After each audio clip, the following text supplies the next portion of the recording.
सभी को नमस्कार। हमने पिछले वीडियो में एनसीईआरटी 10वीं कक्षा की तीसरी कविता कवित्त और सवैया के पहले सवैया जो कि कवि देव द्वारा रचित है उसका हम अध्ययन कर चुके हैं।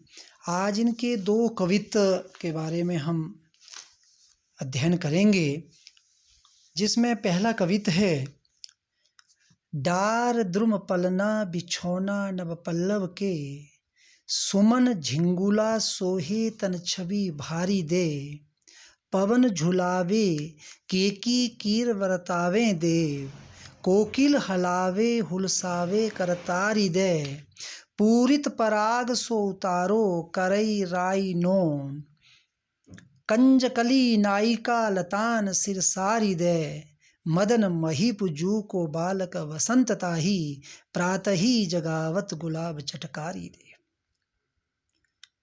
इस कवित्त में कवि देव जी ने प्रकृति का सुंदर मानवीकरण किया है। प्रकृति के मानवीकरण में कवि ने बसंत का बालक के रूप में जन्म हुआ है, जिसकी सेवा शुश्रूषा में पूरी प्रकृति लगी हुई है, उसका वर्णन है। तो इसका अर्थ मैं आपके सामने रख रहा हूँ।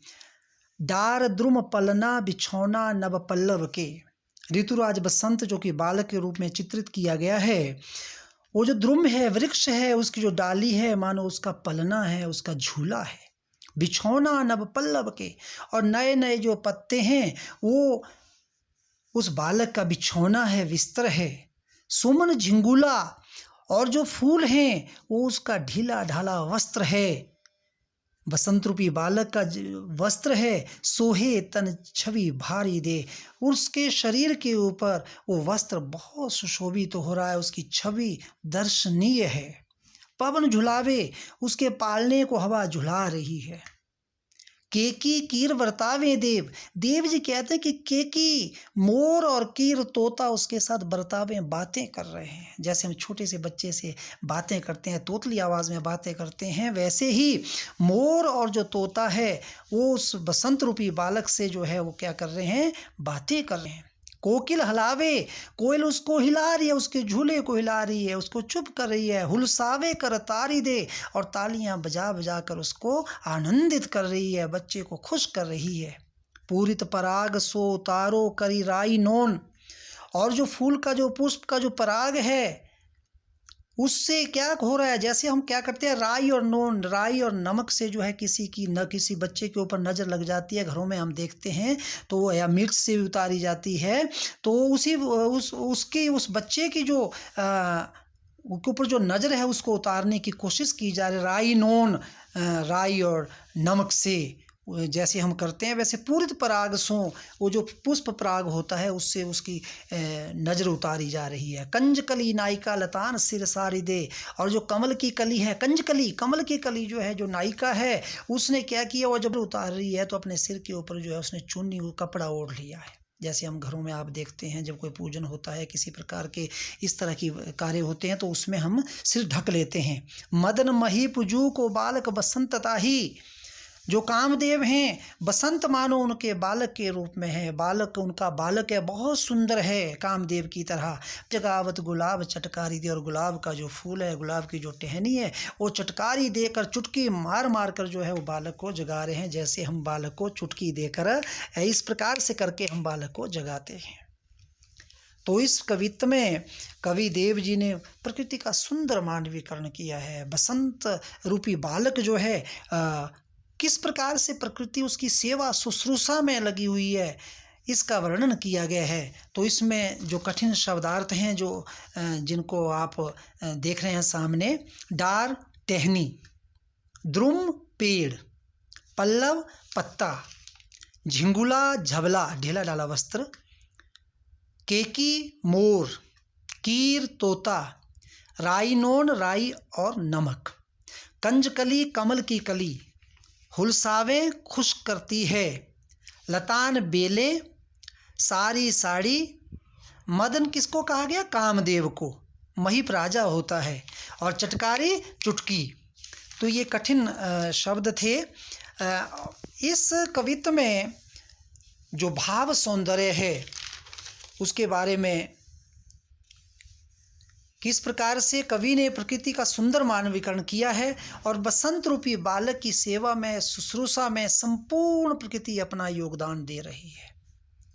बच्चे भाव सौंदर्य और कवि काव्य सौंदर्य, जो हमारा शिल्प सौंदर्य है, उसमें कठिनाई महसूस करते हैं। भाव सौंदर्य में किसी भी दोहे, किसी कविता का, कवित सवैये का भाव स्पष्ट किया जाता है, जबकि काव्य सौंदर्य में उसकी भाषा, उसके अलंकार, उसके जो और प्रकार के जो रस है, गुण है, रीति है, उनका वर्णन होता है। जैसे इस कविता में ब्रज भाषा का, जो मैं काव्य सौंदर्य की बात कर रहा हूँ, ब्रज भाषा का सुंदर प्रयोग किया गया है, प्रकृति का मानवीकरण किया गया है, कोमलकांत तत्सम तद्भव शब्दों का प्रयोग किया गया है। स्वर मैत्री ने लयात्मकता की सृष्टि की है। इसमें कवित छंद है, अनुप्रास, रूपक और मानविकरण अलंकारों का सहज प्रयोग किया गया है। अब देखिए, यहाँ पर प्रकृति का मानवीकरण है तो मानवीकरण अलंकार है, और बीच में केकी, कीर, हुलसावे, हलावे, हुलसावे, इसमें अनुप्रास अलंकार है। एक वर्ण की बार बार आवृत्ति हुई है, माधुर्य गुण है, और इसमें वात्सल्य रस का, क्योंकि वसंत को बालक के रूप में चित्रित किया गया है, इसलिए यहाँ पर कौन सा अलंकार होगा, कौन सा रस होगा, यहाँ पर वात्सल्य रस है और मानवीकरण अलंकार है। तो आप इस प्रकार से इस कविता में, इस कवित्व में जो है वो प्रकृति का सुंदर मानवीकरण किया गया है। आप इसके जो कार्य प्रपत्रक है, आप इस कवित्व में कुछ प्रश्नों के आप उत्तर कर लिखेंगे, उनको याद करेंगे।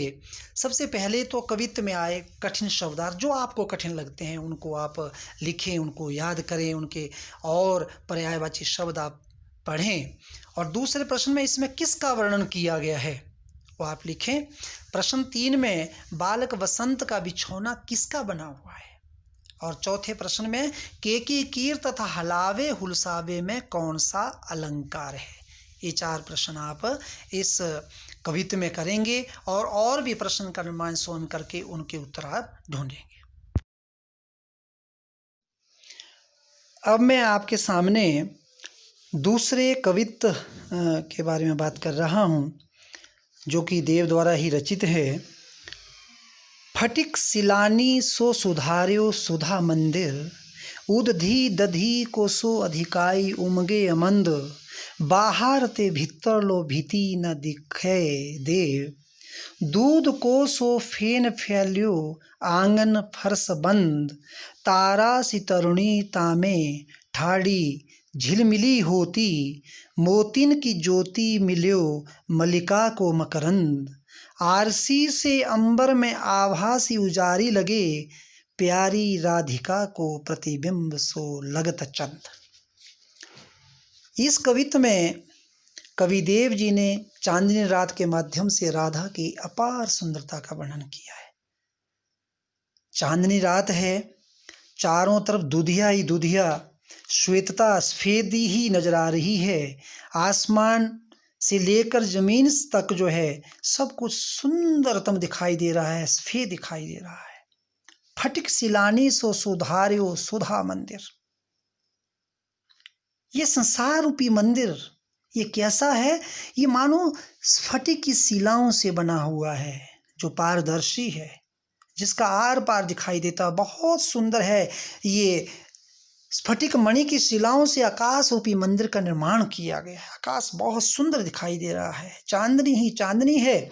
ऊधधी दधी को अधिकाई उमगे अमंद, और इस भवन में ऐसा लग रहा है जैसे दही का समुद्र उमड़ रहा है। दधी दही को कहते हैं, ऊधधी समुद्र को कहते हैं। हम सभी कठिन शब्दों का अर्थ करेंगे, लेकिन पहले सरलार्थ आप सुने। उदधी दधी को सो अधिकाई उमगे आनंद, बहुत आनंद दे रहा है दही का समुद्र। मानो पूरा आसमान, वो भवन कैसा दिखाई दे रहा है, सफेद ही सफेद दिखाई दे रहा है। बाहर ते भीतर लो भीति ना दिखावे, और स्फटिक मणि की शिलाओं से बना हुआ है, इसलिए उसकी दीवारें नजर नहीं आ रही हैं, बल्कि आर पार बिल्कुल पारदर्शी है, वो दिखाई दे रहा है, बहुत सुंदर है। दूध को सो फेन फैल्यो आंगन फर्श बंद, और आंगन में, उसके आंगन में दूध का फेन, उसकी झाग, फेन झाग को कहते हैं, वो फैला हुआ है। चारों तरफ ऐसा लग रहा है जैसे मानो दूध का झाग ही फैला हुआ है। और तारा सी तरुणीता में ठाडी झिलमिली होती, और किशोरियाँ कैसी वो तारे के समान मानो खड़ी हुई जो हैं, वो झिलमिल जैसे तारे झिलमिल हिलते हैं, ऐसे मानो वो भी क्या कर रही हैं, इधर उधर हिल रही हैं, झिलमिल कर रही हैं। मोतिन की ज्योति मिलो, और मोतियों को मानो ज्योति मिल गई उस चांदनी से, मोती और सुशोभित हो रहे हैं, सफ़ेद मोती। और मलिका को मकरंद, और जो बेल का एक जो पौधा है, जो फूल है, जो बेला एक फूल है, उसको भी मानो मकरंद मिल गया है, उसमें भी जो शहद है, जो रस है, वो उसमें बहुत वृद्धि कर रहा है। आरसी से अंबर में आभा सी उजारी लगे, आरसी दर्पण को कहते हैं। जो आसमान की जो आभा है, जो सुंदरता है, वो इतनी उजली लग रही है, मानो दर्पण हो, दर्पण के समान वो सुंदर लग रही है, उसकी आभा, उसकी चमक। प्यारी राधिका को प्रतिबिंब सो लगत चंद, और चंद्रमा जो आसमान में चमक रहा है, वो कैसा लग रहा है, वो राधा के समान सुंदर लग रहा है।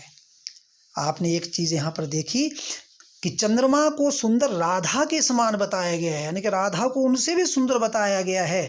जबकि और जगह हम देखते हैं कि कभी तुलना करते हैं तो किसी व्यक्ति की, किसी प्रकृति के, किसी और तत्वों की जो है चंद्रमा से तुलना की जाती है, लेकिन यहाँ विपरीत किया गया है। यहाँ पर चंद्रमा की जो तुलना है वो किससे की गई है, वो राधा से की गई है, राधा के सौंदर्य से की गई है। तो ये इसका सरल अर्थ था। इसमें प्रकृति का वर्णन किया गया है, रात की चांदनी का सुंदर वर्णन किया गया है। तो आप कठिन शब्दों की ओर ध्यान देंगे।